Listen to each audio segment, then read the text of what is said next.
말씀은 고린도후서 7장 2절에서 7절까지 되겠습니다. 고린도후서 7장 2절에서 7절까지 말씀 제가 공부를 올립니다. 7장 2절 마음으로 우리를 영접하라. 우리가 아무에게도 불의를 하지 않고 아무에게도 해롭게 하지 않고 아무에게도 속여 빼앗은 일이 없노라. 내가 정죄하려고 이 말을 하는 것이 아니라 이전에 말하였거니와 너희로 우리 마음에 있어 함께 죽고 함께 살게 하고자 함이라. 내가 너희를 향하여 하는 말이 담대한 것도 많고 너희를 위하여 자랑하는 것도 많으니 내가 우리의 모든 환난 가운데서도 위로가 가득하고 기쁨이 넘치는도다. 우리가 마게도냐에서 이르렀을 때에도 우리 육체가 편치 못하고 사방으로 환난을 당하고 밖으로는 다투며 안으로는 두려움이라. 그러나 비천한 자들을 위로하시는 하나님이 디도의 오므로 우리를 위로하셨으니 저의 온 것뿐 아니요 오직 저가 너희에게 받은 그 위로로 위로하고 너희의 사모함과 애통함과 나를 위하여 열심히 있는 것을 우리에게 보함으로 나로 더욱 기쁘게 하였느니라. 아멘. 할렐루야. 아멘. 반갑습니다. 날씨가 덥죠. 더운 날씨에 건강 조심하시기 바랍니다. 오늘도 우리 하나님께서 우리를 사랑하시기 때문에 교회로 불러주신 줄 믿습니다. 오늘 말씀은 고린도전서 고린도후서가 상당히 어렵죠. 어렵습니다. 근데 오늘 말씀도 보면은 쉬운 부분이 없죠. 근데 바울이 고린도에 편지를 보내면서 자기 감정을 진솔하게 오늘 표현하는 말씀이거든요. 사람이 어느 정도 위치가 있다든지 직분이나 직책이 있으면 또한 신분이 있으면 자기 감정을 나타내기가 쉽지 않죠. 쉽지 않습니다. 그러나 바울은 어때요? 그 시대의 가장 실력자잖아요. 철학적으로 율법적으로 범사의 모든 면으로 봐도 대단한 사람입니다. 사도의 직분까지 올라간 사람이잖아요. 사람이 가장 오르고 싶은 최고의 단계가 어디냐? 그리스도의 사도입니다. 사도. 이런 직분에 있으면서도 점잖 빼고 그러지 않잖아요. 우리나라 같은 경우에는 유교 사상이 만연하죠. 그러면 점잖지 않다, 점잖다 이런 말을 많이 하죠. 점잖다는 말은 젊지 않다는 것입니다. 젊은 날처럼 자기 생각을 개진되게끔 주장하고 막 감정을 표현하고 그러잖아요. 사람이 어디 가가지고 자기 말만 계속 해보시오. 또 자기를 또 자랑해보시오. 그러면 뭐라 그래요? 그렇죠? 팔불출이 그러잖아요. 팔불출. 쉽지 않다는 것이죠. 그러나 바울이 그런 위치에 있으면서도 자기 감정을 잘 표현하는 말씀입니다. 7장 1절은 지난주에 그 같은 문단에 연결되기 때문에 읽었고 7장 2절 살펴보겠습니다. 마음으로 우리를 영접하라. 마음으로, 진실함으로, 진정된 마음으로, 형식적이 아니고 마음으로 우리를 영접하라. 우리가 아무에게도 불의를 하지 않고 아무에게도 해롭게 하지 않고 아무에게도 속여 빼앗은 일이 없다는 거예요. 그럼 바울이 이런 말을 하는 것은 그 뒤에 배경, 사연, 이유가 있겠죠. 그래서 지금 고린도 사람들이 바울 보고 어떤 말을 하느냐 하면, 바울 저건 나쁜 사람이야. 불의를 행하고 남을 또 해롭게 하고 남을 또 속여가지고 빼앗는 사람이다. 이렇게 이야기를 하니까 바울이 대받아서 이렇게 이야기를 하는 거예요. 이렇게 하면서 3절, 내가 정죄하려고 이 말을 하는 것이 아니다. 바울이 자기를 미워하고 나쁘게 이야기하는 사람들을 정죄하고 또 책망하고 그 사람들을 나쁜 사람으로 몰아가기 위해서 하는 말이 아니고, 이전에 말하였거니와 너희로 우리 마음에 있어 함께 죽고 함께 살게 하고자 함이라. 죽어도 함께 죽고 살아도 함께 살고 싶은 마음으로 이런 말을 한다는 거예요. 그러면 고린도 교회에 있는 사람들 중에 이렇게 문제를 일으키는 사람이 있다는 이야기죠. 4절, 내가 너희를 향하여 하는 말이 담대한 것도 많고 너희를 위하여 자랑하는 것도 많다는 거예요. 많으니 내가 우리의 모든 환난 가운데서도 위로가 가득하고 기쁨이 넘치는 도다. 이런 말은 읽어도 우리가 잘 모르겠죠. 한번 읽어가지고 모릅니다. 다시 읽어볼게요. 4절, 내가 너희를 향하여 하는 말이, 고린도 교인들과 하는 말이, 바울이 담대한 것도 많았고 또 너희를 위하여 자랑하는 것도 많았다는 것이죠. 그러면 사람이 어디 가서 자기를 자랑하면은 뭔 소리 들어요? 저 사람 팔불출이네? 이런 소리 듣잖아요. 그렇죠? 또 그러면은 사람들이 저 사람 시원찮은 사람이야. 또 우습게 봅니다. 하는 거예요. 또 더 나아가서는 저 사람 말하는 거 보니까 너무 교만하구나. 이렇게도 이야기할 수 있어요. 근데 바울은 어때요? 자기 자랑도 많이 하죠. 또 고린도 교인들을 위해서 디도에게 자랑도 많이 해요. 자랑 많이 합니다. 그리고 또 담대한 것도 많다고 자기가 이야기하잖아요. 이렇게 담대한 것도 많다고 이야기하지만 사실 사도 바울 내면을 보면은 아주 소심합니다. 소심한 면이 있어요. 우리가 너무 소심하면은 우리에게 찾아온 일을 할 수 있는 기회를 놓칠 수가 있거든요. 바울이 어떤 일을 강력하게 주장하고 일을 이루어야 되는데 그때 가서는 또 머뭇거리고 소심한 경우를 볼 수가 있어요.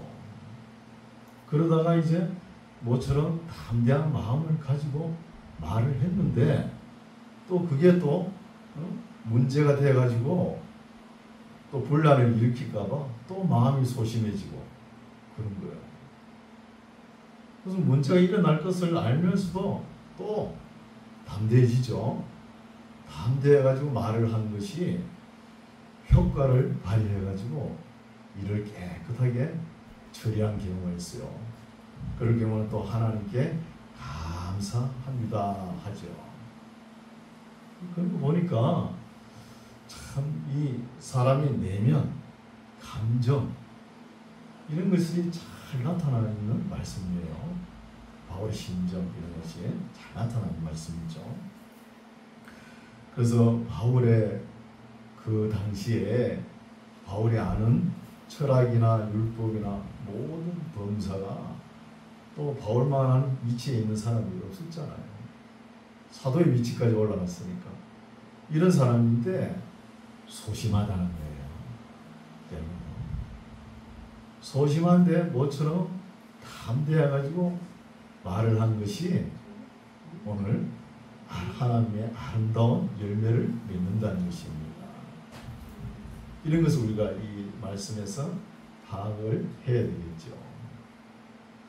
사람이 무슨 일을 하면서 아무 대책도 없고 무모하게 만용을 부리는 것도 문제가 되지만 자기에게 일을 할 수 있는 기회가 찾아왔는데 너무 소심해가지고 일을 추진하지 못해가지고 하나님 앞에 영광을 가리는 경우가 있다는 것입니다. 특히 목회자들이 더해요. 교회에 이런 일을 하고 싶은데 장로님 성도님들이 반대하면 못하잖아요. 그 일을 했으면 참 하나님께 아름다운 일이고 하나님께 영광을 많이 돌리는 일인데 그런 일을 놓친 경우가 있거든요. 보면은 사람이 소심할 때가 있다는 것입니다. 그런데 바울의 성품을 보면은 소심할 때는 소심하고 또 가끔 담대하죠. 담대하면서 하나님의 일을 하는 거예요. 이런 면을 볼 수 있습니다. 5절 우리가 마게도냐에 이르렀을 때에도 이런 말씀도 그냥 읽으면 모르죠. 이런 말씀이 마게도냐에 이르렀다는 말이 어디서부터 연결이 되는가 이것을 좀 살펴봐야 돼요. 우리가 고린도후서 2장 13절 읽어봤죠. 한번 살펴봅시다. 고린도후서 2장 13절로 돌아가 보겠습니다. 2장 12절부터 읽을게요. 내가 그리스도의 복음을 위하여 드로아에 이름에 주 안에서 문이 내게 열렸으되 내가 내 형제 디도를 만나지 못함으로 내 심령이 편치 못하여 저희를 작별하고 마게도냐로 갔노라 하죠. 여기서 마게도냐로 갔노라 했으면은 7장 5절 우리가 마게도냐에 이르러 이렇게 해 말이 연결이 되지 않습니까? 근데 한참 바울이 말을 하다가 다른 데로 한참 빙빙 돌아가지고 쉬었다가 다시 돌아오는 분위기거든요. 그래서 왜 그러냐 하면 14절 봅시다. 14절 항상 우리를 그리스도 안에서 이기게 하시고 우리로 말미암아 각처에서 그리스도를 아는 nen체를 나타내시는 하나님께 감사하노라 하는 거예요. 바울이 어느 말을 하다가도 어떤 단어가 탁 자기 마음에 탁 꽂히면 거기에 그냥 쏙 빠져가지고 지금 말을 하는 것을 멈추고 그 단어에 심취돼가지고 엉뚱길로 가는 거예요. 좀 가다가 내가 무슨 말을 하다가 여기까지 왔지 하면서 다시 돌아가는 거예요. 그럼 바울은 지금 nen체 바울이 어디로 가나 그리스도의 복음의 냄새가 나는 거예요. 어디로 가나 사람들이 많이 모이지요. 내가 가는 곳마다 사람들이 많이 모이니까 거기에 그리스도의 냄새, 복음의 냄새, 거기에 감동에 젖어가지고 이 아이가 한참 다른 곳으로 빙빙 돌아가지고 이제 7장 5절로 오는 거예요. 이런 것을 볼 수 있습니다. 7장 5절에 보면은 우리가 마게도냐에 이르렀을 때에도 우리 육체가 편치 못하고 사방으로 환난을 당하여 밖으로는 다투며 안으로는 두려움이라는 거예요. 이렇게 이야기하는 거 보니까 바울이 말씀을 전가할 때 원고 없이 말을 했다는 걸 알 수 있죠. 그럼 말이 한참 빙 돌다가 내가 무슨 말을 하다가 여기까지 왔지. 여러분 목회자들이 가끔 이럴 경우가 있어요. 설교를 하다가도 자기 마음에 확 닿는 단어가 나오면 거기에 빠져들어가지고 계속 이야기하다가 내가 무슨 말을 했지 하면서 돌아오는 경우가 있다는 거예요. 그런 분위기죠. 이런 말씀이 바울이 습관적으로 나타납니다. 로마서에도 보면 나타나죠. 그래서 우리가 마게도냐에 이르렀을 때에도 우리 육체가 편치 못하고 사방으로 환난을 당하여 밖으로는 다투며 안으로는 두려움이라는 거예요. 밖으로 보면은 사람들이 팔을 나눠가지고 단팔을 지으면서 싸우고 안쪽으로는 교회 안에는 또 두려움이 가득 찬다는 거예요. 지금 예수님께서 바울과 함께 하시죠. 바울이 어디 들어가서 복음 전하면 예수님께서 함께 하시는데도 밖으로는 다툼이 있고 안으로는 두려움이 있다는 것입니다. 예수님께서 우리가 늘 함께 하신다고 우리가 근심 걱정 없고 모든 일이 잘 되고 잘 된다 그렇게 말한 적이 없습니다. 없어요. 만사가 불통입니다. 만사가 불통이에요.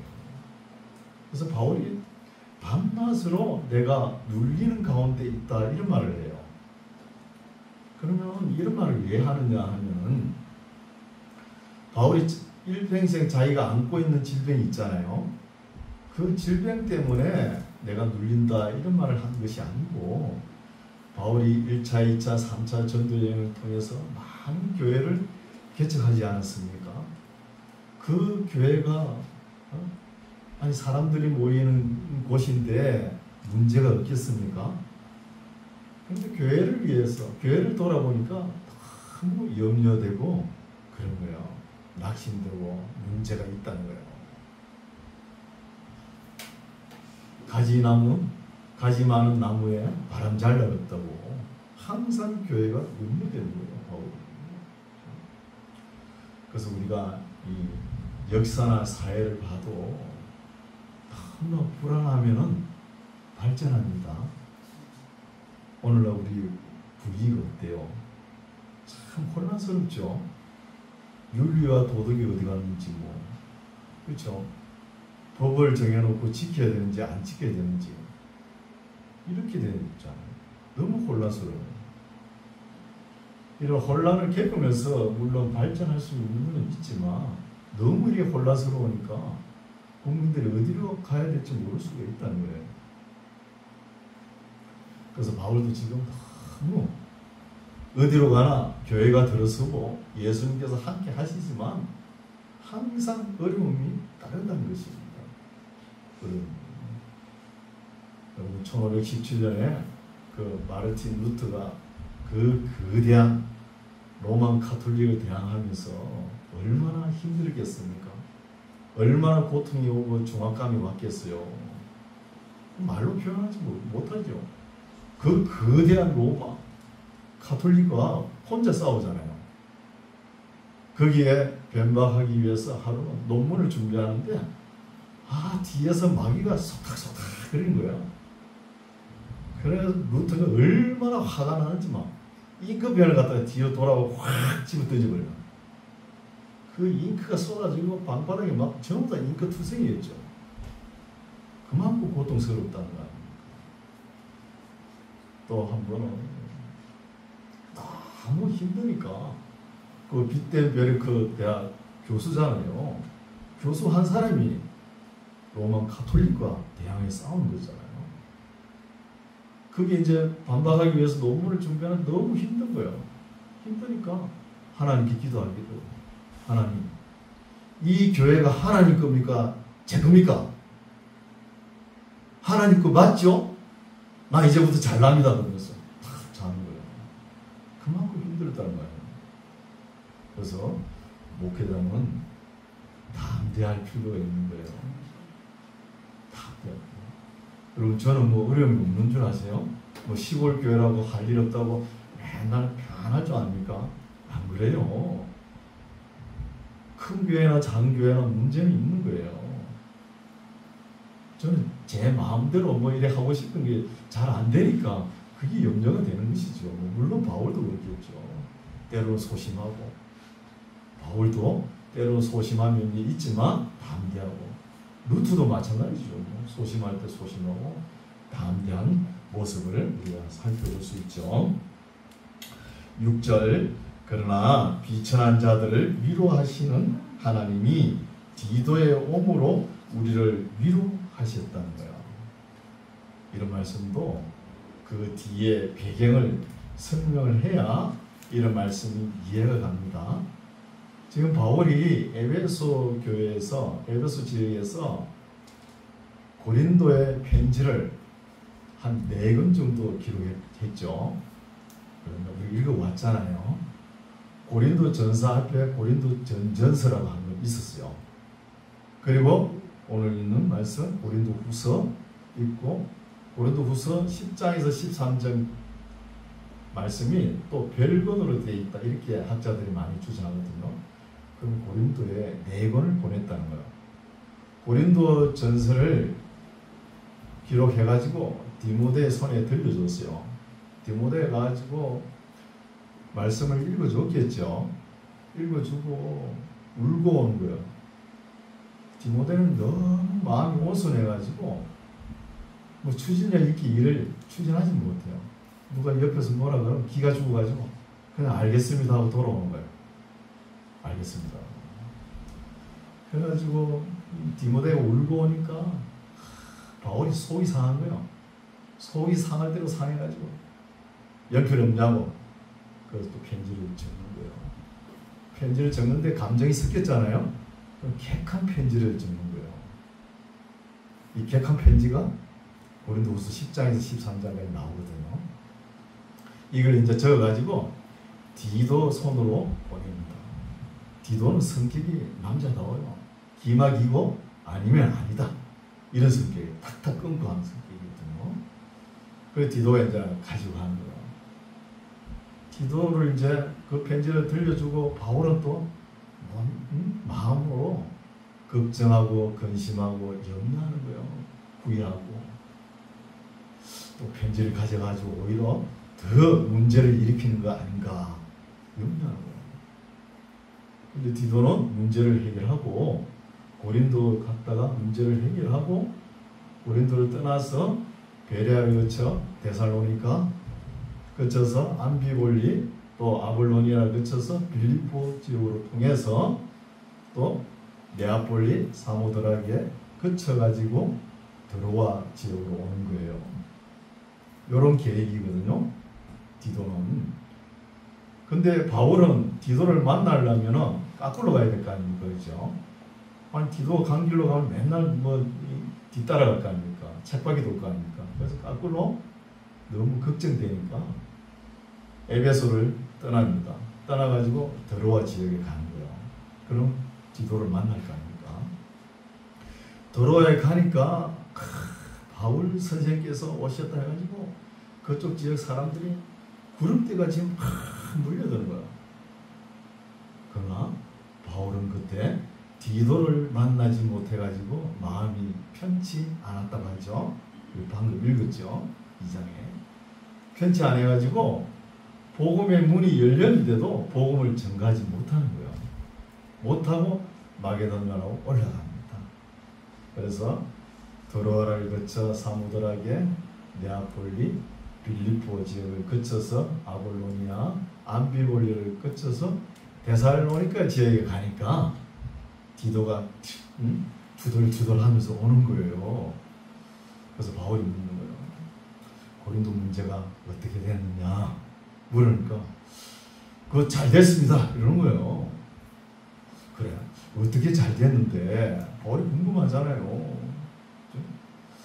그 뭐 평소에 선생님께서 그 고린도 교인들을 자랑하셨듯이 제가 가보니까 참 고린도 교인들이 참 착하고 참 너무 좋더라고 자랑할 만하던데요 그런 거예요.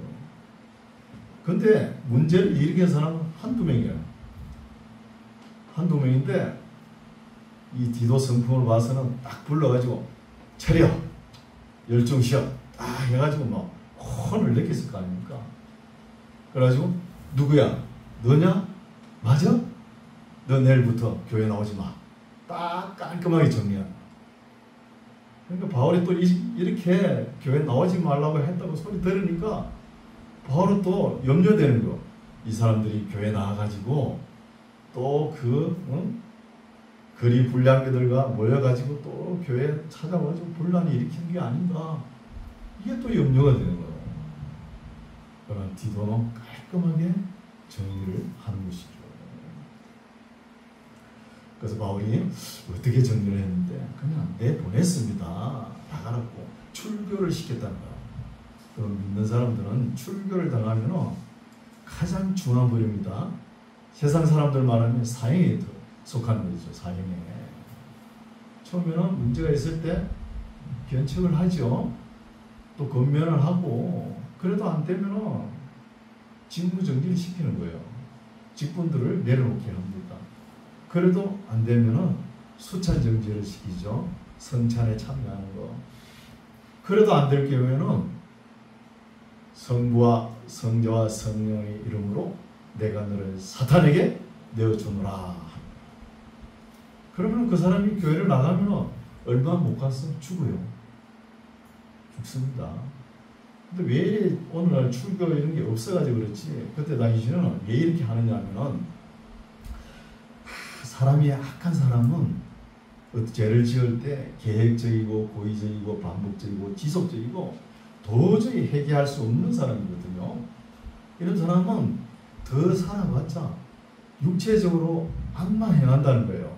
죄만 지으니까 빨리 하나님께서 데려가시라는 거예요. 영혼이라도 하나님께서 구원하실까 해가지고 사랑하는 마음으로 출교를 시키는 거예요. 그런 마음입니다. 오늘날은 뭐 검증이 없어가지고 이런 제도에 대해서 이해가 부족한데 초대교회는 그랬다는 것이죠. 그래서 내 보내도 교회 출교, 교회 나오는 거, 그죠? 교회 출석하는 거는 그건 또 타치 못하는 거예요. 내가 잘못했지만 이제 교회 가서 다시 회개하고 신앙을 회복하겠다, 이런 사람들 때문에 그걸 막지를 못하는 것이죠. 그런데 대개 사람들이 출교를 당하면 얼마 못 가서 죽음을 맞이하는 것이죠. 이런 것을 볼 수 있습니다. 이제 7절, 저희 온 것뿐 아니요 오직 제가 너희에게 받은 그 위로로 위로하고 너희의 사모함과 애통함과 나를 위하여 열심히 있는 것을 우리에게 구함으로 나도 더욱 기쁘게 하였다는 것이죠. 그래서 디도가 가지고 바울께서 주신 그 서신을 가지고 쭉 읽어주고 그게 문제 있는 사람들을 딱 정리하고 그래 하니까 고린도 교인들이 이제 두렵고 떨림으로 바울이 전한 복음을 받아들이고 영접하고 순종한다는 거예요. 순종한다는 소리를 바울이 듣고 이제 안심하는 것이죠. 내 마음이 기쁘다. 디도가 가가지고 일을 잘 처리한 거 보니까 아, 일이 잘 됐구나 하면서 안심을 하는 것이죠. 8절, 그러므로 내가 편지로 너희를 근심하게 한 것을 후회하였으나, 바울이 그 격한 편지를 쓰고 나서 디도 손에 보내면서 너무 후회했다는 것이죠. 근심하고 염려하고 탄식했다는 것입니다. 왜 후회하느냐? 고린도전서 13장을 쓸 때 바울이 뭐라고 그랬어요? 사랑은 오래 참고 그랬죠. 왜 바울이 오래 참았습니까? 오래 못 참았잖아요. 또 사랑은 온유하며, 온유하지 못했죠. 바울 자신도 썸을 버럭버럭 내가 편지를 썼잖아요. 그렇죠? 그리고 사랑은 자랑하지 아니하는, 그랬잖아요. 바울이 또 자기 자랑도 많이 하고 고린도 교인들을 위해서 자랑을 많이 했잖아요. 디도 앞에. 이렇게 한 것이 편지를 써가지고 디도 손에 보내고 난 뒤에 후회했다는 것이죠.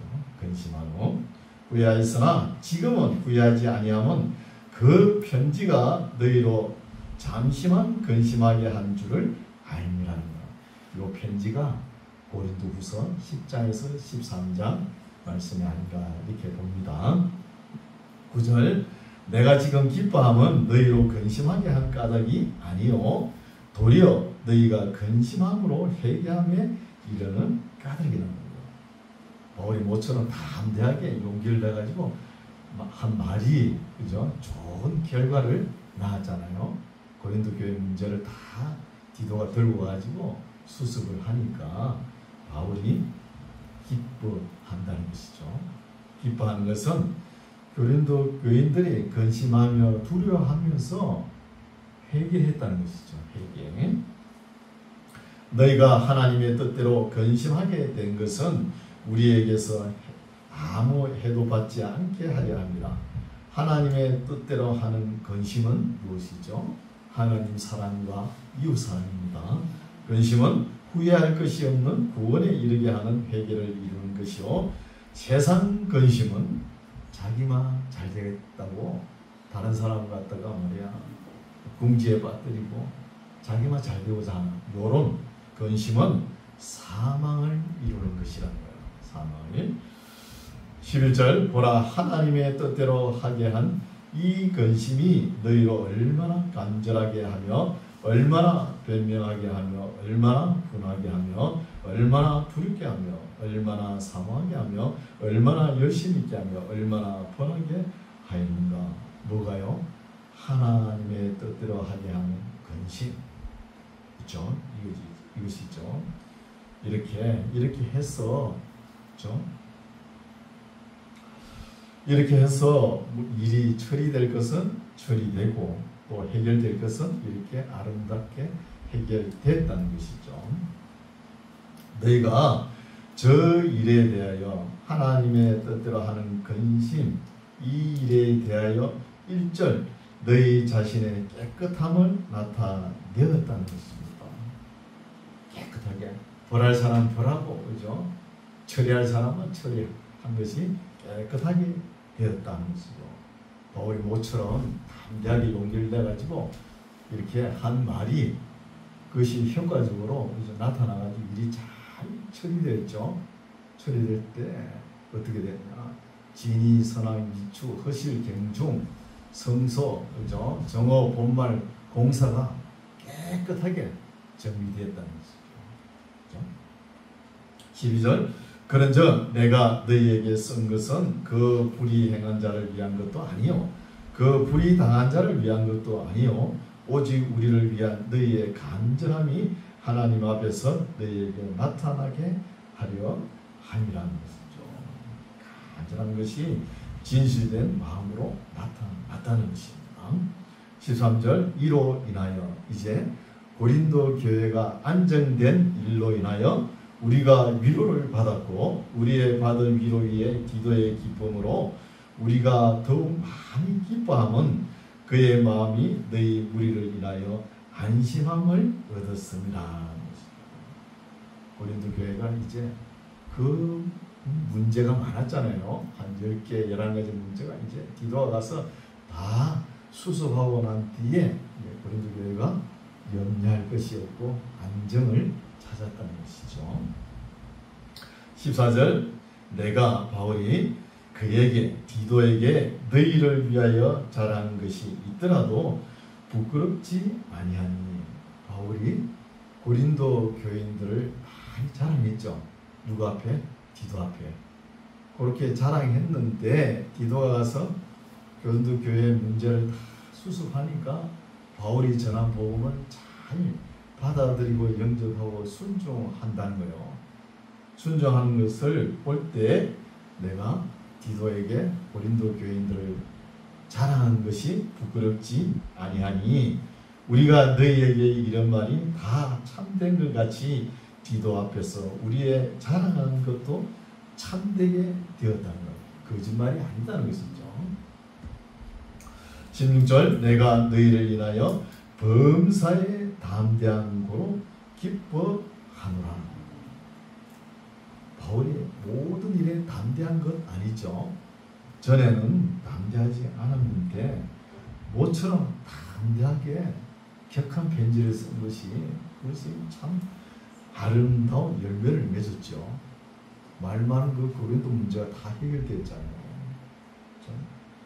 이렇게 된 것에 하나님께 담대한 것이 자기는 기뻐하다는 것이죠. 기뻐. 우리가 무슨 일을 할 때 무모하게 그죠? 아무 대책 없이 만용을 부리는 것도 문제가 되지만 또 하나님께서 일을 할 수 있도록 기회를 주는데 너무 소심해가지고 그 일을 못할 경우에도 하나님 앞에 아름답지 못하다는 것입니다.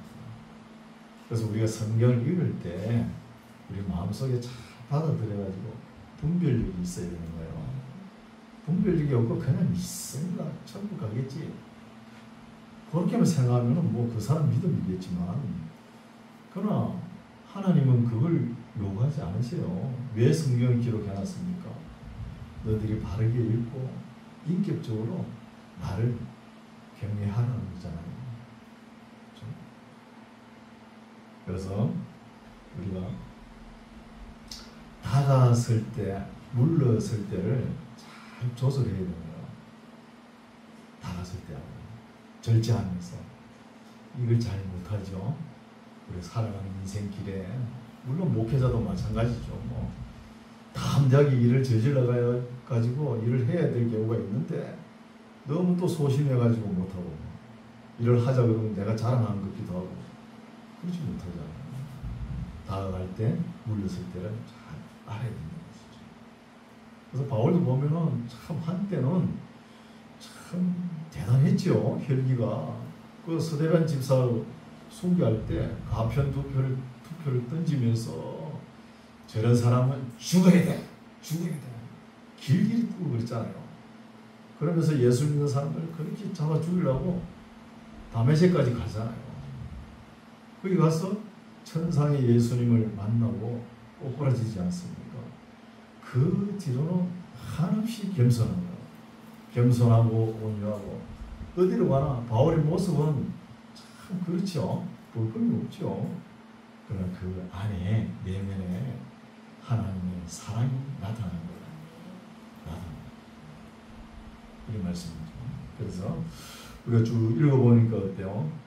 1장에서 7장까지 내용은 상당히 부드럽죠. 좀 어렵긴 하지만 부드러워요. 또 온유하고, 그죠? 부드럽다는 칭찬하고 위로하고 그렇지 않습니까? 그런데 8장 9장에 가면은 이제 우리가 연보하자 이런 말을 하는 거예요. 바울이 어디 가는 교회를 개척하면 항상 연보함을 챙기죠. 왜 챙기죠? 예루살렘 교회가 먹을 것이 없다는 거예요. 우리가 예루살렘 교회를 통해서 영적으로 신령한 은혜를 받았으니까 육적으로 필요한 것은 우리가 부담해야 된다. 그래서 항상 연보를 주는 거예요. 그럼 지금까지 고린도전서 16장에는 매주 첫날에 연보를 하자 이렇게 했잖아요. 근데 지금까지 고린도 교회 연보 못했죠. 왜? 싸우느냐고 했잖아요. 싸우기 바빠가지고, 그죠? 못했잖아요. 그러니까 이제 8장 9장에서 우리 연보하자 이런 말이 나오는 거예요. 길게 기록하죠. 그러면 분위기가 좋잖아요. 근데 10장, 11장, 12장, 13장에 가면은 바울이 막 화를 벼락같이 버럭버럭 내는 거예요. 이게 도대체 왜 이럴까 하는 목회자나 신학자들이 이 고린도 후서를 읽을 때 숙제. 왜 이렇게 바울이 이런 말을 기록해놨을까? 구조상 내용적으로도 조화가 이루지를 못하는 거예요. 안 맞다는 거예요. 그래서 많은 학자들이 주장하기를, 그때는 종이가 이렇게 발달되지 않았어요. 파피루스라는 종이 있잖아요. 거기다가 써가지고 이렇게 책자를 만들고 했는데, 그 파피루스라는 종이는 잘 부서져요. 부서지는 종인데 그걸 10장부터 13장 별건으로 기록했다가 지금 내용상을 보면은 고린도후서 1장 앞에 붙어야 될 거거든요. 1장 앞에 붙인다는 것이 그냥 이게 부러져 가지고 뒤에 들려다 붙은 거예요. 그렇게 생각합니다. 생각할 수 있죠. 이 종이가 부스부스하니까. 그래서 고린도 전서도 어렵지만 고린도 후서는 내용이 연결이 안 되니까 너무 어렵게 합니다. 너무 어렵죠. 읽어도. 네, 이렇게 기록되었다면서 알 수 있습니다. 이제 말씀을 정리하겠습니다. 오늘 설교 제목이 뭐죠? 환난 중에 받는 위로죠. 오늘 우리 사는 삶이 어때요? 역사와 사회와 문화 모든 것이 혼탁한 시대를 살고 있습니다. 이런 혼탁기가 지나가면은 환난기가 다가옵니다. 반드시 다가와요. 환난기가 다가올 때 우리가 고린도후서 7장 말씀을 읽고 위로받는 저와 여러분 되시기 바랍니다. 기도하겠습니다. 하나님 아버지, 사도 바울이 어디 가서든지 하나님께서 함께 하시지만 행통하고 편안한 날만 있는 것이 아니라 밖으로는 다투며 안으로는 두려움이다.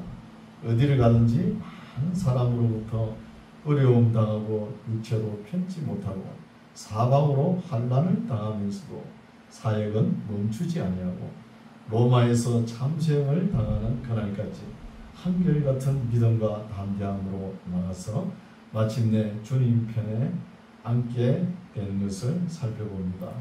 우리도 이 땅에서 사는 날 동안에 이런저런 어려움이 있지만 선을 행하다가 낙심하지 않게 하옵시고 담대하지 못하여 기회를 놓치는 유를 범하지 않게 도와주시옵소서. 예수님 이름으로 기도드립니다.